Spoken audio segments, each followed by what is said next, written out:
हैं free journal media network. मैं हूं रूबी फरहत। देश में बढ़ती नफरत के बीच सुप्रीम कोर्ट के एक फैसले ने सत्तारूढ़ पार्टी बीजेपी को बैकफुट पर लाकर खड़ा किया है। सुप्रीम कोर्ट ने बीजेपी की पूर्व राष्ट्रीय प्रवक्ता नुपुर शर्मा के पैगंबर मोहम्मद साहब पर की गई टिप्पणी को लेकर जबरदस्त फटकार लगाई है। कोर्ट ने कहा है कि नुपुर शर्मा के बयान की वजह से देश का माहौल खराब हुआ है। ऐसे में नुपुर शर्मा को राष्ट्रीय चैनल पर आकर देश से माफी मांगनी चाहिए। आज इसी मुद्दे पर हम चर्चा करेंगे और हमारे साथ इस समय मौजूद हैं कांग्रेस सांसद प्रदीप टमटा जी। हम उनका स्वागत करते हैं। हमारे साथ मौजूद हैं पूर्व सांसद मोहम्मद अदीब साहब, उनका भी हम स्वागत करते हैं इस प्रोग्राम में। और इसके अलावा इस शो में जमाते इस्लामी हिंद के राष्ट्रीय उपाध्यक्ष प्रोफेसर मोहम्मद सलीम इंजीनियर साहब जुड़े हुए हैं। आप सभी मेहमानों का इस प्रोग्राम में स्वागत है। नुपुर शर्मा के इस बयान पर हुए इस बवाल के बाद सुप्रीम कोर्ट ने संज्ञान लिया है। इस पर आपका क्या कहना है अदीब साहब? मैं नहीं समझता कोई संज्ञान लिया है। उन्होंने इस बात का सिर्फ इजहार किया जो इस मुल्क का हर शहरी समझ रहा है। संज्ञान लेने का मतलब तो यह था कि उसको कलम से लिख भी देते। एक आम इंसान की हैसियत से सुप्रीम कोर्ट ने उस बात का इजहार किया जो हर इंसान कहता है।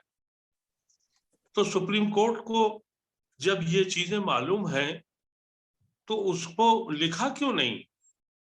नतीजा ये है कि आज जुलूस निकल रहे हैं, आज बातें की जा रही हैं कि ये अल्फाज वापस लिए जाएं।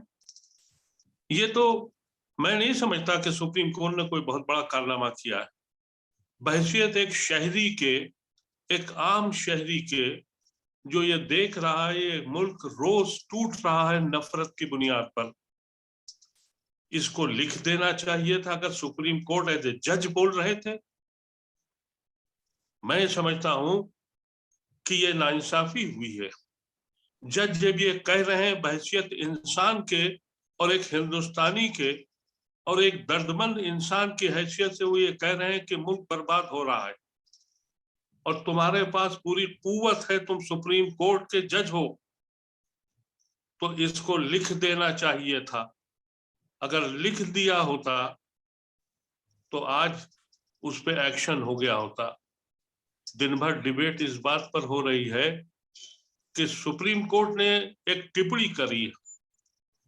टिप्पणी के तो सुप्रीम कोर्ट ने, आपको याद होगा, तीसरा शीतलवाद पे भी करी थी और उस पे लिख दिया था कि अगर कोई इंसान किसी की मदद करता है तो वो मुजरिम है, और तीसरा शीतलवाद जेल चली गई। मैं इन अल्फाजों से बहुत मुतमईन नहीं हूं। काश सुप्रीम कोर्ट को ये फैसला करना चाहिए था। यही टिप्पणी तो उन्होंने तीसरा शीतलवाद के लिए की थी। क्या हुआ? लिख दिया उन्होंने बाद में, जो आज तक सुप्रीम कोर्ट ने नहीं किया टिप्पणी में। उसका कोई मतलब नहीं था, लेकिन ये सुप्रीम कोर्ट खुद कह रहा है, उसका जज कह रहा है कि हिंदुस्तान के हालात इसलिए खराब हुए हैं कि नुपुर शर्मा ने जिस तरह की बेहुदा अल्फाज इस्तेमाल किए। आपको नहीं लगता है कि दिल्ली पुलिस भी बहुत हद तक जिम्मेदार है, क्योंकि दिल्ली पुलिस ने कोई भी एक्शन इस पर नहीं लिया है? देखिए, दिल्ली पुलिस पे उन्होंने एक कमेंट किया। क्या दिल्ली पुलिस ने कोई एक्शन अभी तक लिया?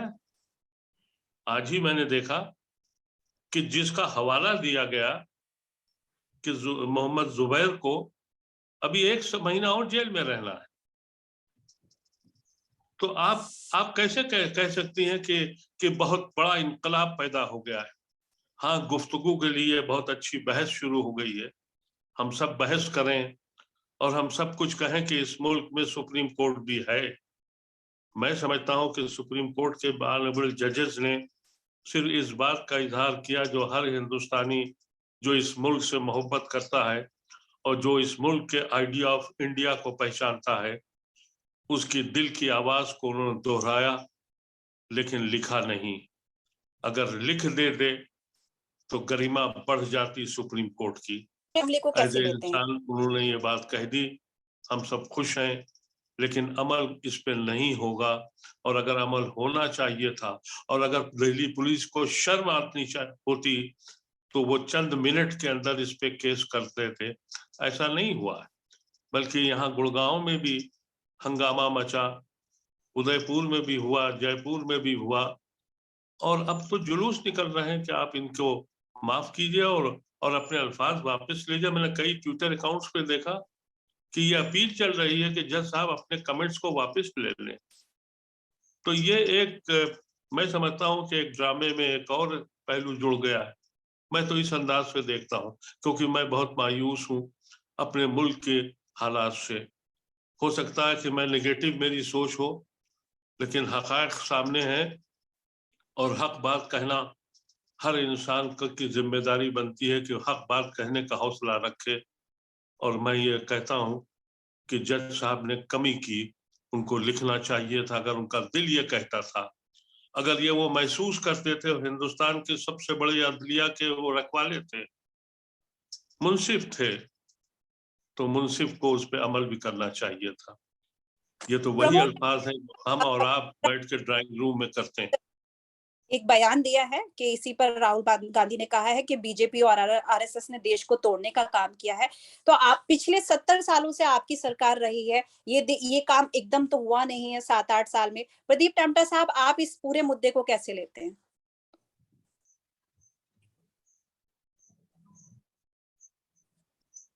आप म्यूट हैं प्रदीप साहब, आपकी हाँ आवाज। हाँ, नहीं मैं थैंक यू सलीम साहब। मैं सुप्रीम कोर्ट की टिप्पणी को ब्रॉडर उसमें लेता हूँ। ये बहुत महत्वपूर्ण टिप्पणी है और अदीब साहब के इस भाव से भी मैं सहमत हूँ कि जो देश में एक माहौल चल रहा है, देश में एक भावना चल रही है कि नुपुर शर्मा ने के बयान ने इस देश में नफरत और घृणा के माहौल को बढ़ाया है और इसने पूरे देश में ही नहीं, अंतर्राष्ट्रीय स्तर पर भी भारत की गरिमा को, भारत के लोकतंत्र प्रश्न उठाया है। और हमारे नेता राहुल गांधी जी ने भी उसके बहुत कड़े शब्दों में निंदा की है। लेकिन एक चीज मैं जरूर हूं, सुप्रीम कोर्ट ने बात कही है, जब सुप्रीम कोर्ट से एक बात आती है तो उस पर व्यवहारिक रूप से सरकारें क्या रुख अपनाती है, अगला कदम क्या होगा, दो चीजें साफ है। एक तरफ दोनों तरह के दिल्ली पुलिस का व्यवहार जुबेर जी के मामले में है, तत्काल उनको 2018 की टिप्पणी में गिरफ्तार किया गया था, है ना, जबकि उन्होंने उस बात को देश के सामने और राष्ट्र के सामने और अंतर्राष्ट्रीय में संज्ञान में लाए थे और जिसके लिए भारत की सरकार ने भी कहा था हम इन फ्रिज एलिमेंट से इत्तेफाक नहीं रहते हैं, हमारे देश में सबका सम्मान है, सभी धर्मों के साथ बराबरी का है। आपने उन जुबेर साहब पर एक्स जी वहीं पर मैं आ रहा हूं। उसके बाद नुपुर शर्मा के ऊपर कोई एक्शन नहीं किया गया। नुपुर शर्मा की का जब बंबई पुलिस दिल्ली में आई तो दिल्ली में उसको कहां छुपाए करेगा बिना सरकारी संरक्षण से, क्योंकि दिल्ली पुलिस केंद्र सरकार के नियंत्रण में है, ये संभव नहीं वो छुप सकती है। और वहीं शीतलवाड़ जी के मामले, तीस्ता जी के मामले में सुप्रीम कोर्ट की टिप्पणी पर तुरंत एक्शन होता है और उनको गिरफ्तार किया जाता है। उनका अपराध क्या था कि जो पीड़ित थे उनके न्याय के पक्ष में खड़ा होना। ये तो देश का न्यायालय भी कहता है, संविधान भी कहता है, हर व्यक्ति को अन्याय के खिलाफ खड़ा होना चाहिए, दर्दमंद के साथ खड़ा होना चाहिए। तो नुपुर शर्मा के संदर्भ में मैं समझता हूँ सुप्रीम कोर्ट की टिप्पणी को हमको पॉजिटिव रूप में लेना चाहिए। लेकिन आज प्रश्न है कि उनकी टिप्पणी के बाद क्या दिल्ली पुलिस और क्या भारत सरकार, क्योंकि दिल्ली पुलिस भारत सरकार के अधीन है, क्या देश के गृह मंत्री और देश के प्रधानमंत्री जो कहते हैं कि हमने देश के संविधान की रक्षा करनी है, क्या अब जागेंगे? क्या नुपुर शर्मा के खिलाफ, उसके खिलाफ कार्रवाई होगी? सवाल नुपुर शर्मा को ही माफी नहीं मांगनी चाहिए। मैं तो समझता हूँ भारतीय जनता पार्टी के राष्ट्रीय नेतृत्व को राष्ट्रीय टीवी में आकर के माफी इसलिए मांगनी चाहिए, आज तक आपने उसको अपनी पार्टी से निकाला नहीं है, आपने उसको अपनी पार्टी से नहीं निकाला है और आपकी सरकार ने उनके खिलाफ कोई एक्शन नहीं लिया। सर, आप इसको लेकर जी जी जी, जो आप कुछ कह, हेलो जी जी, आपकी आवाज सब कट गई जी थी। मैं क्या इसको लेकर के जी, आप जी। संसद का घेराव करेंगे? कांग्रेस पार्टी निश्चित रूप से इस मामले को हर स्तर पर उठा रही है। आने वाले सत्र आ रहा है जुलाई में, कहते हैं निकट, ये सवाल जरूर उठेगा। सवाल है इस समय देश की आत्मा पर जो घात और प्रतिघात संघ के द्वारा, जो हिंदुत्व के पैरोकार के उनके द्वारा, और उनको भारत सरकार का, मोदी सरकार का जो संरक्षण प्राप्त है वो दिख रहा है। और उसके खिलाफ कांग्रेस पार्टी राष्ट्रीय स्तर पर, राज्य स्तर पर, जिले स्तर पर लगातार देश की जनता को आवाज दे रही है, देश की जनता को जागरूक कर रही है। कोई भी धर्म नफरत नहीं सिखाता और इनका धर्म से भी कोई लेना देना नहीं है। ये सिर्फ अपनी राजनीतिक महत्वाकांक्षाओं के लिए देश को बांटना चाहते हैं। सवाल जो देश के बड़े इश्यू है, जो सवाल है करप्शन का है, जो सवाल है लाखों बेरोजगार युवक जो बेरोजगार है, उन सवालों से ध्यान हटाने के लिए इस तरह के बयानबाजी करने के बाद ये देश को नफरत की आग में डालना चाहते हैं। और मेरे ख्याल से सबसे पहला कदम अगर मोदी कहते हैं सबका साथ, सबका विश्वास और सबका संरक्षण, आज के सुप्रीम कोर्ट के निर्णय को अगर आपको देश के सर्वोच्च न्यायालय का सम्मान करना है तो तत्काल रूप से नूपुर शर्मा को गिरफ्तार करके जेल भेजा जाना चाहिए। ये आज की आवश्यकता है। तभी हम अपने देश की न्यायालय की जो आज उनके द्वारा जो घोषणा की है उसकी हम रक्षा कर पाएंगे, अपने संवैधानिक मूल्यों की और संविधान की रक्षा कर। प्रोफेसर सलीम साहब, आपका पूरे देश में किस तरह से हाहाकार मचा हुआ है। उदयपुर की घटना भी आपके सामने है। सुप्रीम कोर्ट ने ये भी कहा है कि ये एक्शन का रिएक्शन है। जो उदयपुर में घटना घटी है वो नुपुर शर्मा के बयान की वजह से हुई है। आप इस सब मामले को प्रोफेसर सलीम साहब कैसे देखते हैं? देखिए, अभी हमारे दोनों बहुत सीनियर पैनलिस्ट हैं और राजनीति में बहुत एक्टिव हैं और रहे हैं, तो पूरा नक्शा भी आपके सामने आया है। इस मामले में जो पिछले तकरीबन 1 महीने से ये चल रहा है और आज सुप्रीम कोर्ट ने एक जो पिटीशन उन्होंने लगाई थी नुपुर शर्मा ने, सारे एफआईआर्स को एक जगह जमा करके और उसको दिल्ली में लाया जाए, उनकी जान को खतरा है, सुरक्षा का मामला है, उसको रद्द करते हुए जो सुप्रीम कोर्ट ने टिप्पणी की है, इसमें कोई शक नहीं है कि वो टिप्पणी जो है वो बहुत पॉजिटिव टिप्पणी है इस मामले में कि कम से कम उससे इस तरह के माहौल में ये बात सामने आई है कि सुप्रीम कोर्ट जैसी संस्था और उसमें बैठे हुए हमारे जज साहिबान भी उसी तरह सोच रहे हैं जिस तरह देश का एक अमन पसंद और इंसाफ पसंद लोग सोच रहे हैं। तो इसका तो मैं समझता हूँ कि इसको पॉजिटिवली ही लेना चाहिए। और जिस तरह की टिप्पणियां उन्होंने दिल्ली पुलिस पर की हैं और देश में जो एक माहौल पैदा हो गया है और देश में जिस तरह से एक बदअमनी का और अविश्वास का और नफरत का माहौल बढ़ा है, उसको देखते हुए, लेकिन हमारी बात जो है वही है जो अदीब साहब ने भी फरमाया कि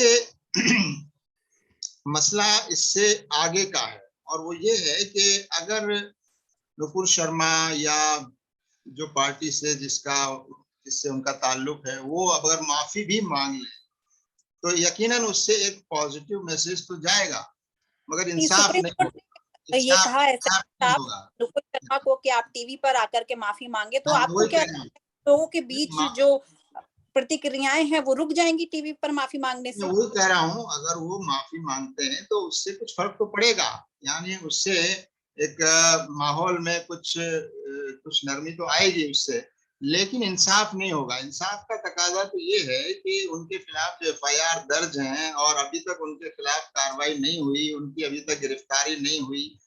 आखिर आप देखिए कि उनके इस गैर जिम्मेदाराना रवैये की वजह से देश में अमन अमान को नुकसान पहुंचा है और एक नफरत का वातावरण जो है वो बड़ा है। हमारे देश की छवि जो है वो, हमारे देश की छवि बाहर जो है वो बिगड़ी है। हमारे देश को एक तरह से और बहुत ही परेशानी का सामना करना पड़ रहा है। तो आखिर ऐसी क्या वजह है कि उनके खिलाफ कार्रवाई नहीं हो रही है? क्यों 1 महीना हो गया उनकी गिरफ्तारी नहीं हुई? क्यों उनको इस तरह से एक संरक्षण देने की कोशिश हो रही है? तो कानून देश में सबके लिए एक सा होना चाहिए। अब जो लोग इनकी गिरफ्तारी की मांग कर रहे थे और जो लोग विरोध प्रदर्शन कर रहे थे और ये मुतालबा कर रहे थे कि इनके खिलाफ कार्रवाई होनी चाहिए, उनको तो दबाने की कोशिश की गई, उनको कुचलने की कोशिश की गई, उनके खिलाफ मुकदमे बनाए गए और उनमें से बहुत से लोगों को जेल में डाल दिया गया। कुछ लोगों पर इल्जाम लगाकर उनके घरों को बुलडोज कर दिया गया। तो एक तरफ तो वो कार्रवाइयां हैं जो आवाज उठाने वालों के खिलाफ की जा रही है, आवाज को दबाने के लिए। वो तो सिर्फ यही कह रहे हैं ना कि उसके खिलाफ कार्रवाई होनी चाहिए, उनके खिलाफ कानून के मुताबिक कार्रवाई होनी चाहिए। तो मोहम्मद अदीब साहब, आपको नहीं ये जो लगता है कि इस मामले ये जो में दोहरा मापदंड है, मैं समझता हूँ कि ये ठीक नहीं है। और मुझे ये नहीं समझ में आता कि हमारी मौजूदा हुकूमत और जिस पार्टी की हुकूमत है, वो एक व्यक्ति को, एक फर्द को बचाने में इतना बड़ा देश का नुकसान और समाज का नुकसान करने पर क्यों आमादा है। ये बात जरा गौर करने की है। मोहम्मद अदीब साहब, आपको नहीं लगता है कि इस मामले में सुप्रीम कोर्ट ने काफी देर में संज्ञान लिया है? जिस तरह से देश का माहौल खराब हो रहा था, नुपुर के खिलाफ बहुत देर में कार्रवाई की गई है। नहीं, सुप्रीम कोर्ट ने, मैं तो फिर भी ये कहता हूं कि कार्रवाई तो नहीं की है, कहा है। कार्रवाई तो ये होती कि अगर वो उसी वक्त इनको, जब ये खुद कह रहे हैं कि इसकी वजह से देश बर्बाद हुआ है, तो उनको पुलिस को डायरेक्शन देना चाहिए थे, पूछना नहीं चाहिए था कि भाई आप क्या कर रहे हैं, आपने क्यों नहीं किया। सवाल यहाँ पर यह आता है। और दूसरी जो सबसे बड़ी बात है, जिसको इस देश में यानी उस खातून को ही माफी नहीं मांगनी चाहिए थी, बल्कि इस मुल्क के होम मिनिस्टर को माफी मांगनी चाहिए थी। और इस मुल्क का होम मिनिस्टर भी खामोश है और प्राइम मिनिस्टर भी खामोश है। मैं ये समझता हूं कि अगर सुप्रीम कोर्ट चाहे तो ये मुल्क के हालात सिर्फ वही ठीक कर सकता है। अपोजिशन पार्टीज की हालत इस वक्त ये कर दी है, आपने अपनी महाराष्ट्र में देखा, दौलत के अंबार लगे हुए हैं, कानून तोड़े जा रहे हैं, जानवरों की तरह बिक्री होती है। पॉलिटिकल पार्टी कर क्या सकती है? उसके पास कोई अब पावर ही नहीं रही, क्योंकि एब्सोल्यूट पावर जिसके पास हो और जिसके पास हिंदुस्तान के आधे से ज्यादा रकम हो, तो सिर्फ एक इदारा बचा है, वो सुप्रीम कोर्ट है। और सुप्रीम कोर्ट अगर चाहेगा तो ये मुल्क और यहाँ का माहौल बचेगा। और अगर सुप्रीम कोर्ट सिर्फ टिप्पणी करता रहा और अमल नहीं किया, तो मैं नहीं समझता किसी भी पॉलिटिकल पार्टी में, वो अकेला बेचारा एक राहुल गांधी है, वो बोलता रहता है बेचारा, कौन सुन रहा है उसकी? कोई नहीं सुन रहा है। कोई पॉलिटिकल पार्टी बोल रही है? मैं समझता हूँ कि सिवाय सुप्रीम कोर्ट के इस मुल्क को बचाने वाला कोई नहीं है। कोई भी ऐसा बड़ा बयान आपकी तरफ से नहीं आया है, आपकी पार्टी की तरफ से राहुल गांधी ने भी बयान अब दिया है। तो आपको क्या लगता है, देश के माहौल को बिगाड़ने में क्या सिर्फ बीजेपी ही जिम्मेदार है? मुझसे पूछा आपने? प्रमोद टमटा साहब से। अच्छा,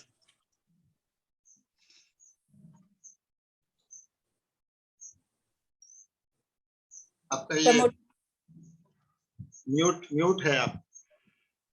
हाँ, ये पूरे देश में इन 8 सालों में ये संघ और मोदी, ये भाजपा और संघ की जमात ने इस देश के माहौल को बिगाड़ा है। माहौल को क्या बढ़ा है? माहौल इस देश के संवैधानिक मूल्यों पर चोट की है। जो इस देश का संविधान कहता है ये देश सबका है, एक खास धर्म विशेष का नहीं है। आज आप उस सब के खिलाफ, जो आरएसएस का हिंदुत्व का नारा है, वो इस देश को तोड़ने का है। इसलिए माहौल जो आज बिगड़ा है, ये राष्ट्रीय स्वयंसेवक संघ के लगातार और मोदी सरकार के सहयोग के दोनों से बढ़ा है। और सवाल आज साफ है, नूपुर शर्मा इस मामले में अकेली नहीं है, उसको संरक्षण प्राप्त है, राज्य का केंद्र सरकार का संरक्षण प्राप्त है। वो कहाँ है? जो विभिन्न राज्यों की पुलिस उसकी खोज में है, और दिल्ली में भी आते, महाराष्ट्र की पुलिस भी है ये, लेकिन उसका पता नहीं चलता। और देश के गृह मंत्री, जिनके हाथों में पूरे देश के अंदर माहौल, इस नफरत घृणा के माहौल को बिगाड़ने से रोकने की जिम्मेदारी है, आज तक इस घटना पर माफी नहीं मांगते। सवाल जब इस घटना का संज्ञान देश में विरोध हो रहा था नूपुर शर्मा का, एक हफ्ते तक पूरा मोदी सरकार, मीडिया भी खामोश रही है।